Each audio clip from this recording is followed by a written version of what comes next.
주님 내가 여기 있사오니 나를 보내소서. 나의 맘 나의 몸 주께 드리오니 주 받으옵소서. 주님 내가 여기 있사오니 나를 써주소서.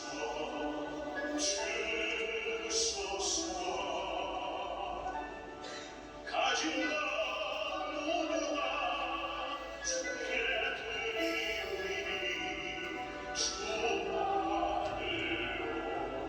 받으옵소서.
주께 사랑하는 영혼을 풍족히 먹이시고 숨쉴 것을 기대합니다.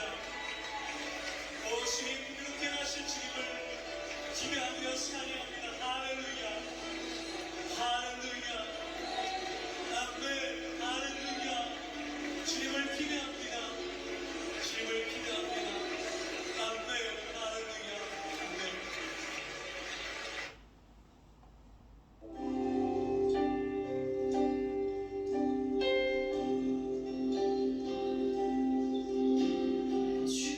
주님 한 분만으로 내 영혼 만족하네. 다른 종류의 즐거움 날 채울 수 없네. 주님 한 분만으로 내 영혼 기뻐하네. 세상이 주는 어떤 유혹도 나는 들 수 없네. 이곳이 나의 일.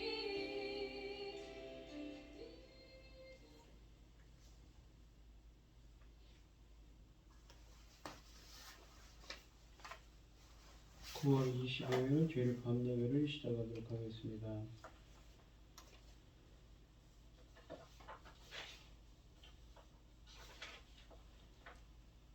사도신경 하심으로 신앙 고백하시겠습니다. 전능하사 천지를 만드신 하나님 아버지를 내가 믿사오며 그 외아들 우리 주 예수 그리스도를 믿사오니 이는 성령으로 잉태하사 동정녀 마리아에게 나시고 본디오 빌라도에게 고난을 받으사 십자가에 못 박혀 죽으시고 장사한 지 사흘 만에 죽은 자 가운데서 다시 살아나시며 하늘에 오르사 전능하신 하나님 우편에 앉아 계시다가 저리로서 산자와 죽은 자를 심판하러 오시리라. 성령을 믿사오며 거룩한 공예와 성도가 서로 교통하는 것과 죄를 사하여 주시는 것과 몸이 다시 사는 것과 영원히 사는 것을 믿사옵나이다. 아멘. 찬송가 208장을 하시고 고현희 집사님 기도해 주시겠습니다. 내 주의 나라와 주 계신 성전과 피 흘려 사신 교회를 늘 사랑합니다. 내 주의 교회는 천성과 같아서 눈동자 같이 아끼사 늘 보호하시네.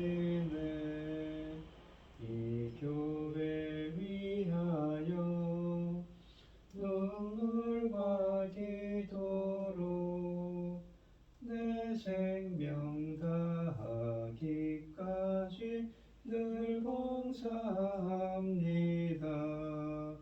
성도의 교제와 교회의 위로와 구주와 맺은 언약을 늘 기뻐합니다. 하늘의 영광과 베푸신 은혜가 진리와 함께 영원히 시온에 넘치네. 아멘. 여호와께 감사하고 그의 이름을 불러하려며 그가 하는 일을 만민 중에 알게 할지어다. 그에게 노래하며 그를 찬양하며 그의 모든 기이한 일을 말할지어다. 그의 거룩한 이름을 자랑하라. 여호와를 구하는 자들은 그 마음이 즐거울지로다. 아멘. 여호와 그의 능력을 구할지어다. 그의 얼굴을 항상 구할지어다. 그의 종 아브라함의 후손 곧 택하신 야곱의 자손 너희는 그가 행하신 이적과 기적을 그 입에 판단을 할지어다. 그는 여호와 우리 하나님이시라. 그의 판단은 온 땅에 있도다. 아멘. 천지 만물을 지으신 거룩하신 전능하신 하나님 아버지, 어리석고 보잘것없는 저희를 자녀 삼으시고 아버지의 사랑 가운데 항상 있게 하여 주심을 감사드립니다. 어제도 복잡한 이 세상에서도 이 시간에 하나님께 예배드릴 수 있도록 인도하셨으니 감사합니다. 아멘. 전능하신 하나님 아버지, 이 중요한 시대입니다. 아버지, 열매 거두실 시대인데 이 시대에 저희 나라를, 이 보잘것없는 저희들을 세우시고 저희 나라를 제사장 나라로 세우셨는데 아버지, 사명 감당하지 못할까 심히 걱정이 됩니다. 아버지께서 기뻐하시지 않는 일들이 자주자주 드러나고 있어서 하나님 앞에 죄송합니다. 다른 신들을 섬기는 자가 지도자가 되어서 저희들은 항상 마음이 편치 못합니다. 아버지, 기뻐하시는 자가 지도자로 세워질 수 있도록 아버지 도와주시옵소서. 아멘. 사랑하는 아버지 하나님, 이 열매 거둘 시대에 강단의 말씀으로 열매 거둘 말씀으로 세워진 당신의 사랑하는 종 세우셨으니 아버지 하나님 참으로 감사합니다. 열매 거둘 이 말씀이 얼마나 귀한지 우리는 말로 입을 별로 말하기조차도 쉽지 않습니다. 너무너무 귀해서 사랑하는 내 아버지 거룩하신 하나님, 이 천금 같은 열매 거둘 말씀으로 아버지 하나님 기뻐하시는 자들이 열매로 나올 수 있도록 도와주시옵소서. 아버지 하나님 듣고 계시지요? 보고 계시지 않습니까? 이 열매 거둘 말씀이 얼마나 귀한지 전능하신 아버지 하나님, 저희는 여기서 아버지 하나님 그저 기도할 뿐입니다. 힘이 없고 연약하지 않습니까? 이 열매로 말미암아 아버지께서 얼마나 기뻐하실지. 그런데 아버지 하나님, 이 열매들을 아버지 너무너무 하찮게 여기고 꿀떡꿀떡 삼키는 악한 영들이 아버지 얼마나 많습니까? 전능하신 아버지 하나님, 저희는 넉넉히 하나님 말씀 앞에서 이기고 천금 같은 귀한 열매들을 아버지 앞에 드릴 수 있도록 도와주셔서 제사장 나라 사명 감당하고 아버지 앞에 가기를 소원합니다. 전능하신 아버지 하나님, 강한 손으로 붙잡아 주셔서 아버지 하나님 이 사명 감당하고 아버지 앞에 갈 수 있게 도와주시옵소서. 이 모든 말씀 억만 죄악 가운데서 우리를 구원하여 주신 예수 그리스도 이름으로 기도하옵나이다. 아멘. 아멘. 성경 교독 시간입니다. 오늘 함께 하실 말씀 고린도전서 3장 16절로 4장 5절 말씀입니다. 고린도전서 3장 16절로 4장 5절입니다. 제가 먼저 읽겠습니다. 교독을 하겠습니다. 너희는 너희가 하나님의 성전인 것과 하나님의 성령이 너희 안에 계시는 것을 알지 못하느냐. 누구든지 하나님의 성전을 더럽히면 하나님이 그 사람을 멸하시리라. 하나님의 성전은 거룩하니 너희도 그러하니라. 남도 자신을 속이지 말라. 너희 중에 누구든지 이 세상에서 지혜 있는 줄로 생각하거든 어리석은 자가 되라. 그리하여야 지혜로운 자가 되리라. 이 세상 지혜는 하나님께 어리석은 것이니 기록된 바 하나님은 지혜 있는 자들로 하여금 자기 꾀에 빠지게 하시느니라 하였고, 또 주께서 지혜 있는 자들의 생각을 헛것으로 하신다 하셨느니라. 그런즉 누구든지 사람을 자랑하지 말라. 만물이 다 너희 것이니라. 바울이나 아볼로나 게바나 세계나 생명이나 사망이나 지금 것이나 장래 것이나 다 너희의 것이요 너희는 그리스도의 것이요 그리스도는 하나님의 것이니라. 사람이 마땅히 우리를 그리스도의 일꾼이요 하나님의 비밀을 맡은 자로 여길지어다. 그리고 맡은 자들에게 구할 것은 충성이니라. 너희에게나 다른 사람에게나 판단받는 것이 내게는 매우 작은 일이라. 나도 나를 판단하지 아니하노니 내가 자체가 아무것도 깨닫지 못하나 이로 말미암아 의롭다함을 얻지 못하노라. 다만 나를 판단하실 이는 주시니라. 그러므로 때가 이르기 전 곧 주께서 오시기까지 아무것도 판단하지 말라. 그가 어둠에 감추인 것들을 드러내고 마음의 뜻을 나타내시리라. 그때 각 사람에게 하나님으로부터 칭찬이 있으리라. 아멘. 찬송가 430장입니다. 주와 같이 길 가는 것 즐거운 일 아닌가.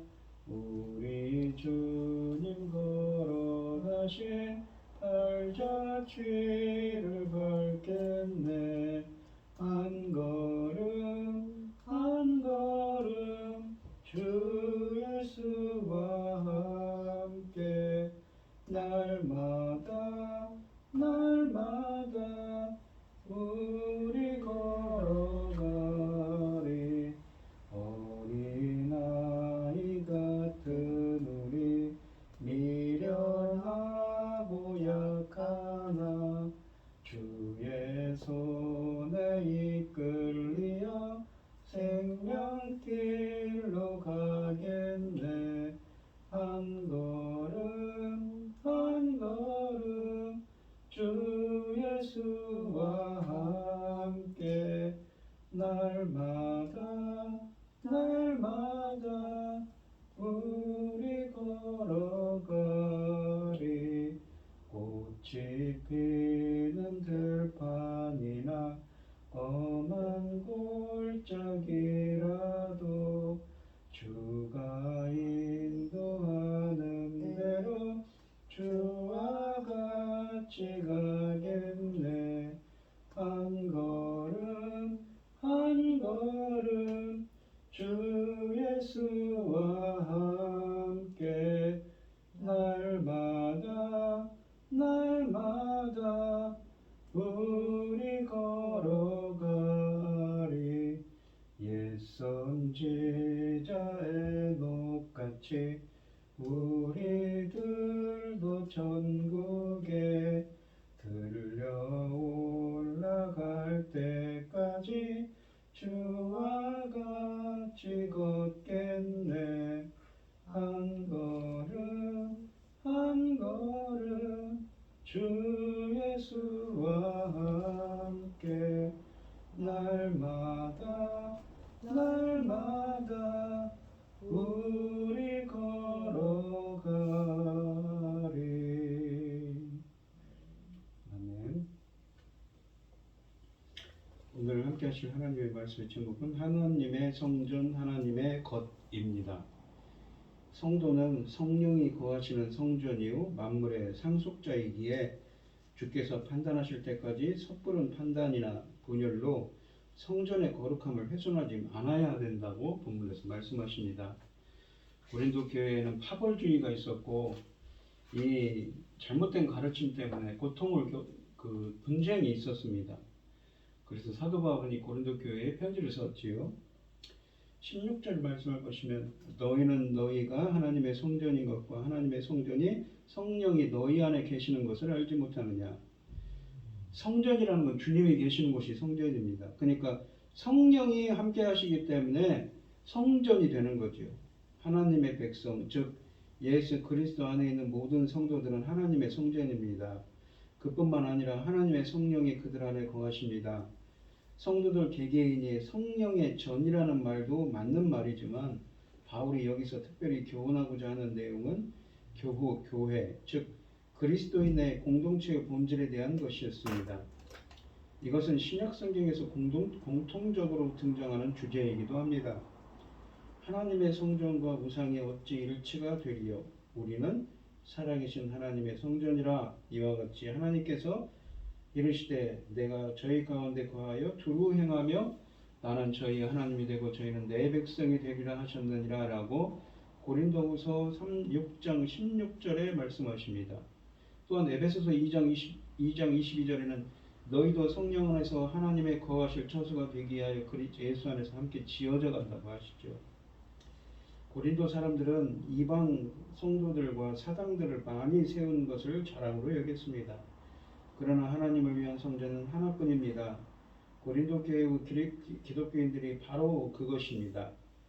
바울은 자신의 작품인 고린도 교회가 하나님의 성전이라는 것을 밝힙니다. 바울이 지혜로운 건축자로서 예수 그리스도라는 터 위에 세운 집은 사람의 건물이 아니라 하나님의 성전이었습니다. 17절 말씀을 보시면 누구든지 하나님의 성전을 더럽히면 하나님이 그 사람을 멸하시리라. 하나님의 성전은 거룩하니 너희도 그러하니라 라고 되어 있습니다. 이제 우리는 세 번째 종류의 사역자로 넘어갑니다. 3장 14절에서는 첫 번째 사역자는 잘 섬기고 상을 받는 사역자였습니다. 3장 15절에서는 이에 반해서 두 번째 사역자는 구원은 받지만 사역은 형편없었습니다. 그들의 사역은 타서 없어질 것이라고 말씀하셨습니다. 세 번째는 하나님의 성전을 파괴하는 사역자들이 있습니다. 예수 그리스도의 복음이 거절되고 결과적으로 교회가 무너집니다. 교회에서 유대 율법주의 등 교회의 기반인 예수 그리스도의 의미를 약화시키거나 왜곡하는 가르침을 가르치거나 분파 행위를 하는 것은 교회의 기반을 흔드는 행위이고 하나님의 성전인 교회를 파괴하는 행위입니다. 그런 행위를 하는 자를 하나님께서는 파괴할 것입니다. 18절로 20절 말씀을 보시면 아무도 자신을 속이지 말라. 너희 중에 누구든지 이 세상에서 지혜 있는 줄로 생각하거든 어리석은 자가 되라. 그리하여야 지혜로운 자가 되리라. 이 세상 지혜는 하나님께 어리석은 것이니 기록된 바 하나님의 지혜 있는 자들로 하여금 자기께 빠지게 하시느니라 하였고 또 주께서 지혜 있는 자들의 생각을 헛것으로 아신다 하셨느니라 라고 되어 있습니다. 이제까지 살펴본 이 고린도전서의 내용의 대부분은 세상의 지혜와 하나님의 지혜 사이의 차이점에 초점을 맞춰왔습니다. 우리가 1장 17절부터 2장 16절에 보면 특히 그랬지요. 고린도 성도들 중에 일부는 자신들이 구원받기 위해서 특별한 지식 내지는 심오한 지혜를 소유해야 한다는 어리석은 생각에 빠져 있었습니다. 세상적인 거죠. 즉 예수님의 죽으심만으로는 구원받기에 충분하지 않다는 바보 같은 생각을 하고 있었습니다. 바울은 그들을 처벌하면서 자기를 속이지 말라고 훈계합니다. 그들이 여전히 이 세상에서 이 세상 표준으로 판단해서 지혜 있는 줄로 생각한다면 스스로를 바보로 만드는 것이나 다름없습니다. 바울이 그들에게 경고하고 있는 내용의 핵심은 하나님의 사고방식이 비록 세상 사람들의 기준으로 볼 때는 어리석은 것처럼 보일지라도 그들의 사고방식보다 훨씬 더 고귀하고 무한한 가치를 지니고 있다는 것이라고 라는 점입니다. 1장 27절에 있지요. 그들이 하나님의 지혜로 충만하기 위해서는 인간의 지혜를 자랑하는 그들의 교만을 철저히 비워야 할 것입니다.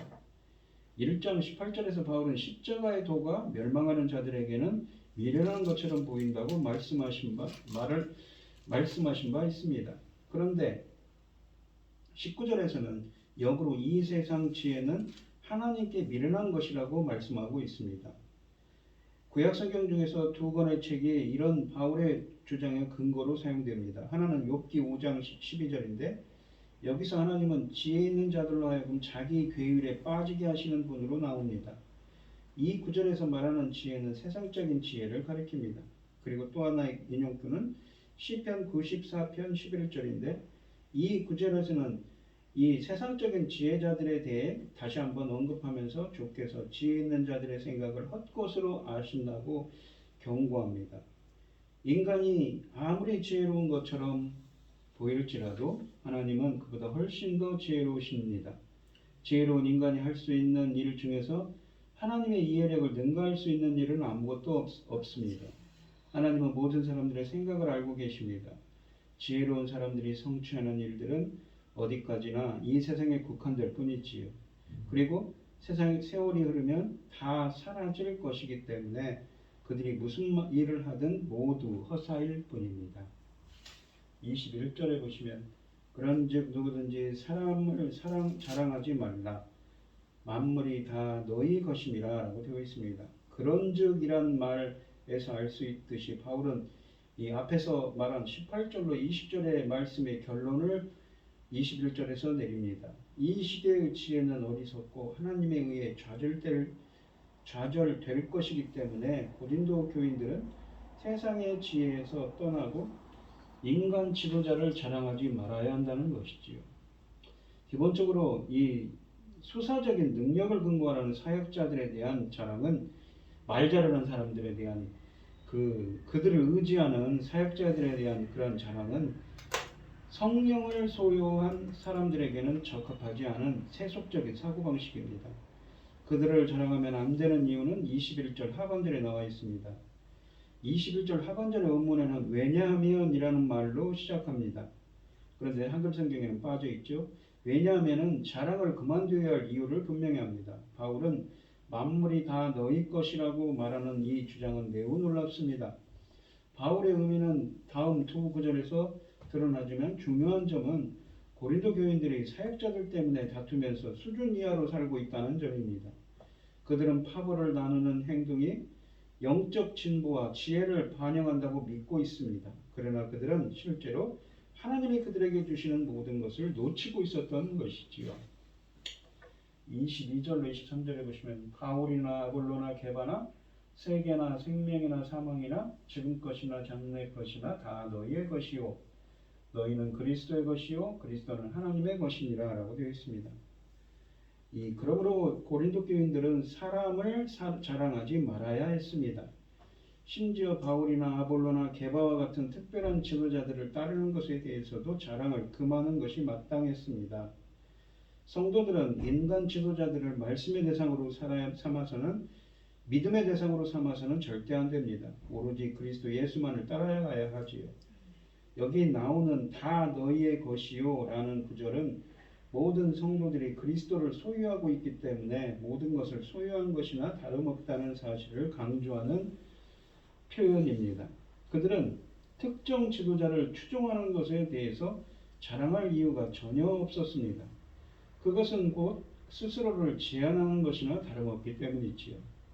실제로 이런 지도자들도 전부 이미 그들의 것이었습니다.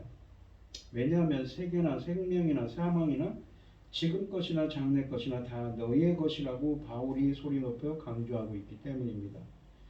그들은 그 모두를 한꺼번에 소유하고 있었습니다. 그들이 그리스도의 것이요 그리스도는 하나님의 것이기 때문에 모든 것이 그들의 소유였던 것입니다. 여기서 보시면 세계라는 말은 윤리적인 제도를 가리키는 것이 아니라 물질 세계를 가리킵니다. 또한 성도들은 참된 생명을 소유하고 있습니다. 왜냐하면 그리스도를 위해 살 때 그리스도를 믿음으로 생명을 얻은 자입니다. 생명이 진정한 의미를 가질 수 있기 때문입니다. 불신자들은 이 세상 조류에 따라 이리저리 흔들리며 자신의 삶이 과연 의미 있는지에 대해 끊임없이 회의한다는 점에서 삶의 희생자일 수밖에 없습니다. 그러나 성도들은 삶의 진정한 목적을 이해하고 있기 때문에 삶을 제대로 활용할 수 있습니다. 심지어 사망까지도 성도들의 소유입니다.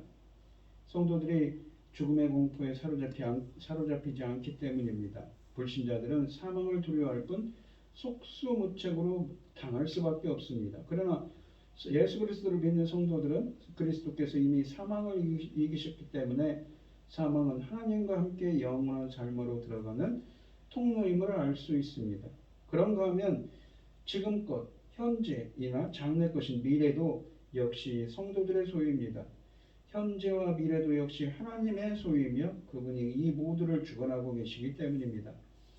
성도들은 인간 지도자나 인간의 사상에 결코 충성을 맹세해서는 안 됩니다. 더욱이 각자가 충성하는 대상을 놓고 분쟁하다가 서로 갈라져서 파당을 형성하는 일은 절대 해서는 안 되지요. 성도들은 하나님의 은혜로운 손길을 통해 모든 것을 소유했기 때문에 더더욱 그런 일이 일어나서는 안 될 것입니다. 4장 1절로 2절에 보시면 사람이 마땅히 우리를 그리스도의 일꾼으로 하나님의 비밀을 맡은 자로 여길지어다. 그리고 맡은 자들에게 구할 것은 충성이니라 라고 되어 있습니다. 이 3장에서 복음을 전하는 사역자들의 위상에 대해 논한 바울은 한 걸음 더 나아가 성도들이 이런 사역자들을 어떻게 대해야 할 것인지 좀 더 자세히 설명할 필요를 느꼈습니다.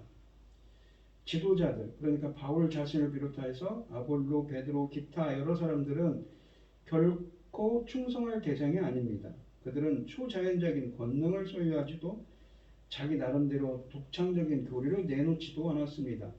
그들의 권위는 어디까지나 주인이신 예수 그리스도께서 주신 것이며 따라서 제한적일 수밖에 없습니다. 성도들은 자신들의 지도자에 대해서 결코 자랑해서는 안 됩니다. 오히려 바울은 사람이 마땅히 우리를 그리스도의 일꾼이 하나님의 비밀을 맡은 자로 여길지어다 라고 말하고 있습니다. 그리스도의 일꾼으로서 고린도 교회 지도자들은 자신들의 주인을 섬겼으며 그분이 분부하신 것을 그대로 행했습니다. 하나님의 비밀을 맡은 자로서 그들은 집안의 관리인으로 활동하면서 집안 식구들을 돌보고 필요한 것들을 공급해 줍니다. 부자들은 종종 집안의 재산을 관리하고 꾸려나가는 종들을 수하해 두기도 했습니다. 확실히 그런 막중한 책임을 맡은 사람은 충성스러워야 되겠지요. 자고로 종은 그 주인의 권위 아래서 일하며 주인에게 직접 보고합니다. 복음의 메시지를 맡은 사역자들도 따지고 보면 하나님의 종에 불과한 것이지요.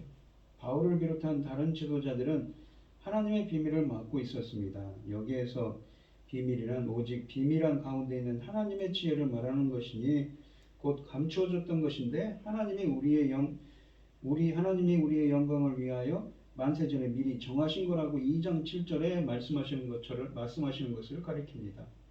한마디로 구원 계획의 비밀을 가리킵니다. 이 비밀은 인간의 지혜로 발견되거나 이해될 수 없는 성질의 것이 아닙니다.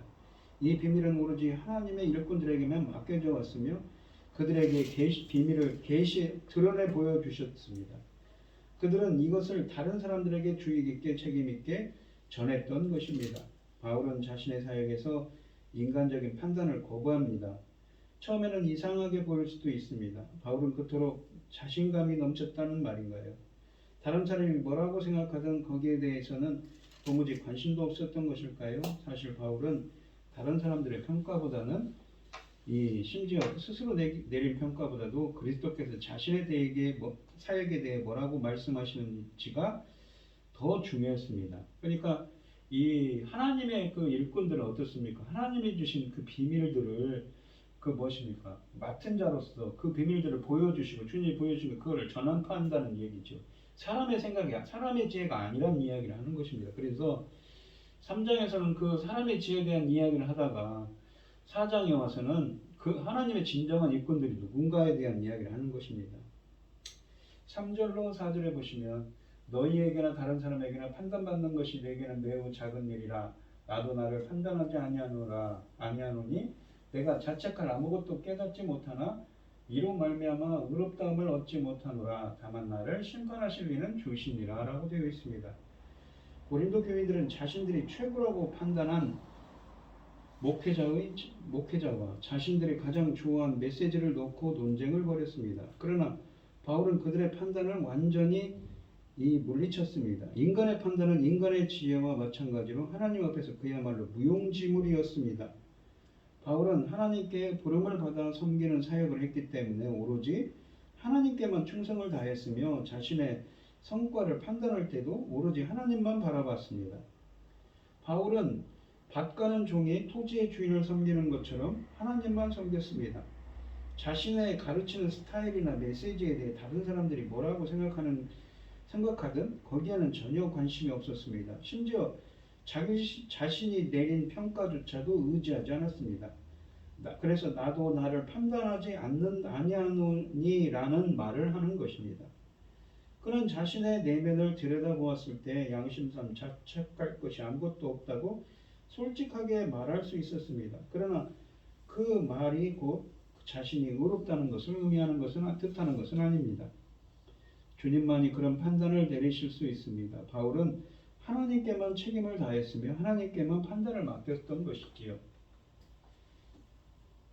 5절 말씀을 보시면 그러므로 때가 이르기 전 곧 주께서 오시기까지 아무것도 판단하지 말라. 함부로 판단하지 말라는 것이죠. 그가 어둠에 감추인 것들을 드러내고 마음의 뜻을 나타내시리니 어둠에 감추인 것 무엇입니까? 비밀이죠. 미스테리요. 그것을 드러내요. 덮개로 계시를 하는 겁니다. 마음의 뜻을 나타내시리니 그때 각 사람에게 하나님으로부터 칭찬이 있으리라. 고린도 교인들은 각기 다른 지도자들을 놓고 평가하는데 너무 많은 에너지를 소모했습니다. 그러니까 파벌주의가 강했던 거죠. 바울은 오직 하나님만이 어둠의 속에 감추인 것들과 마음의 뜻을 아시기 때문에 그분만이 판단하실 수 있다고 설명합니다. 하지만 인간들은 그렇게 할 수가 없습니다. 그러므로 때가 이르기 전 곧 주께서 오시기까지 아무것도 판단하지 말아야 한다고 하십니다. 사람들은 겉모습밖에 볼 수 없지만 하나님은 인간의 속마음까지 분별하실 수 있습니다. 겉으로는 굉장히 신실한 사람으로 보이는 목회자라도 그 마음속에 교만을 감추고 있을 수도 있습니다. 마찬가지로 겉으로는 탁월하지도 않고 뚜렷한 성공을 거두지도 못하는 사람처럼 보일지라도 그 사람이 하나님의 신실한 종일 수도 있습니다. 밖에서는 대단히 신실해 보이는 성도들의 모임이 안으로 들어가 보면 질투와 불화로 가득 차 있을 수도 있고, 반대로 세상적인 평가 기준으로는 별 볼 일 없어 보이는 성도들의 모임이 실제로는 하나님의 성령으로 충만하여 그분의 은사들을 밝히 증거할 수도 있는 것이죠. 그러므로 성도들은 함부로 남을 판단해서는 안 됩니다. 이런 판단은 주께서 오실 때 이루어질 것이며 그때가 되면 각 사람에게 하나님으로부터의 칭찬이 있을 것입니다. 주님이 오실 때, 파루시아, 주님이 임하실 때 하나님께서 친히 판단하시기에 충성스러운 사람들은 그분에게서 칭찬과 상급을 받게 될 것이라고 하십니다. 이 오늘 본문 말씀을 보시면 사람을 둘러싼 고린도 교회의 이 분열은 세속적인 지혜에 집착한 결과였습니다. 세상 지혜를 내세워 다투고 갈라서는 것은 하나님 보시기에 지독히 어리석을 뿐입니다. 그들은 인간의 지혜가 얼마나 허망한지도 모른 채 스스로 지혜 있는 자로 자처하지만 그것은 어리석은 자기 기만이요 십자가의 도를 모르는 오만입니다. 하나님의 지혜에는 민감하고 세상의 헛된 지혜에는 둔감해야 합니다.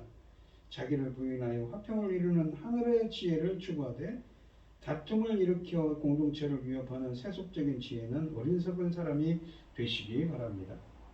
오늘 본문 말씀을 보시면 이 고린도 교회의 고린도전서를 강의를 하고 있습니다만, 고린도 교회는 바울파, 아볼로파, 게바파 등등 이렇게 파벌주의가 강했다고 그랬죠. 바울이 오늘 본문 말씀에도 말하지만 인간의 지혜가 아니라 하나님의 지혜라고 합니다. 사람의 지혜로, 사람의 생각으로 함부로 판단하지 말라고 그러죠. 주님이 임하셔서, 주님께서 오실 때, 주님이 오셔서 여러 재판장이신 주님이 임하셔서 판단하기 전까지는 함부로 판단하지 말라고 하는 것입니다.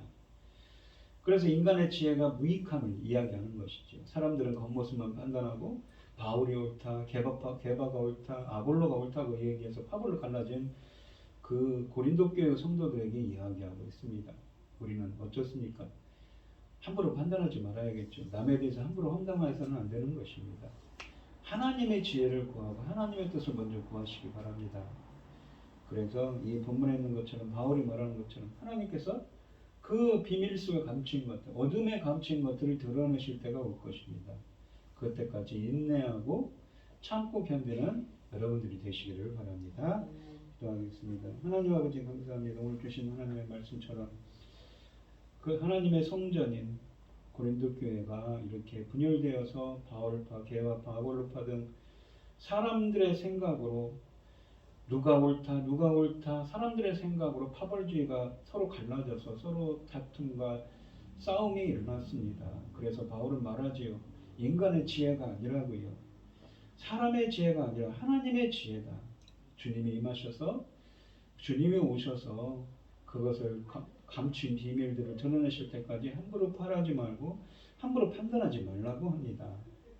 저희들도 이렇게 의로운 재판장이신 주님의 뜻을 받들어서 남을 함부로 판단하거나 함부로 나쁜 말을, 악한 말을 하지 않도록 조심하고 주님의 하나님 나라의 백성으로서 부족함이 없는 사람이 될 수 있도록 주님께서 인도하시고 함께하여 주시옵소서.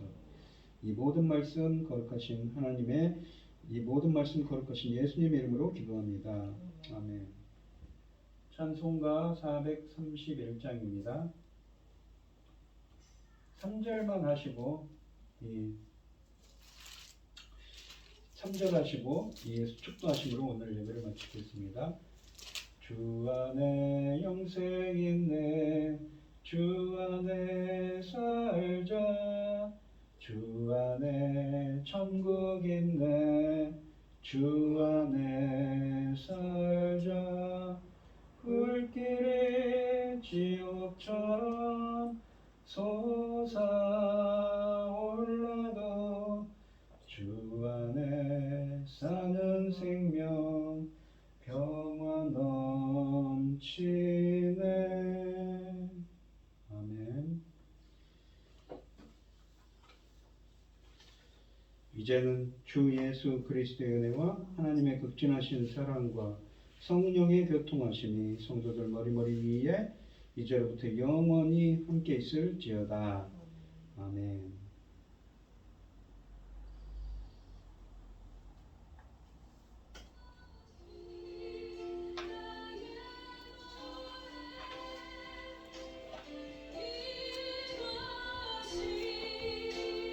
내 소망의 이유 주 나의